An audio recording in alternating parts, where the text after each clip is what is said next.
રાજકોટ જિલ્લાના ગોંડલ તાલુકાના ભડાવા ગામે રહેતા બે દરબાર ભાઈઓ વચ્ચે છેલ્લા 2 માસથી જેસીબી ચલાવવા બાબતે ચાલતી માથાકૂટમાં ફરી વખત ઝઘડો થયો હતો અને વાત મારામારી સુધી પહોંચી હતી।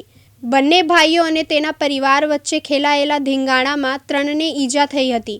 જ્યારે આ મામલે પોલીસે હત્યાની કોશિશ સહિતની કલમ હેઠળ બંને પક્ષના 15 સભ્યો વિરુદ્ધ ગુનો નોંધ્યો છે। મળતી વિગતો મુજબ ગોંડલ તાલુકાના ભુણાવા ગામે જેસીબી ચલાવવા બાબતે વિજયસિંહ બચુભા જાડેજા અને યશપાલસિંહ સિદ્ધરાજસિંહ જાડેજા વચ્ચે છેલ્લા ઘણા વખતથી વિવાદ ચાલતો હોય, જેમાં અગાઉ મારામારી થઈ હતી, જે બાબતે પોલીસ ફરિયાદ નોંધાઈ હતી અને વાહનોમાં તોડફોડ પણ થઈ હોય। આ બનાવ બાદ 31 ડિસેમ્બરે ફરી માથાકૂટ થઈ હતી, જેમાં વિજયસિંહ બચુભા જાડેજાએ નોંધાવેલ ફરિયાદમાં આરોપી તરીકે 8નું નામ આપ્યું હતું।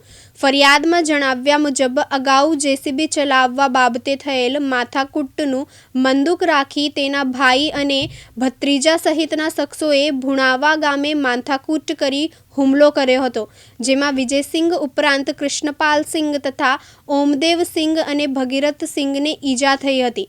આ મામલે હત્યાની કોશિશનો ગુનો નોંધ્યો છે। સામા પક્ષે યશપાલસિંહ સિદ્ધરાજસિંહ જાડેજાએ નોંધાવેલી પોલીસ ફરિયાદમાં 7નું નામ આપ્યું હતું। ફરિયાદમાં જણાવ્યા મુજબ યશપાલસિંહ ઉપર અગાઉની માથાકૂટનો ખાર રાખી હુમલો કરાયો હતો, જેમાં યશપાલસિંહ તથા નરેન્દ્રસિંહ જાડેજાને ઈજા થઈ હતી। આ બંને ફરિયાદમાં બંને પક્ષના મળીને 15 શખ્સો સામે પોલીસે ગુનો નોંધ્યો છે।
આશેષ મહેતા, દિવ્યાંગ ન્યૂઝ, રાજકોટ।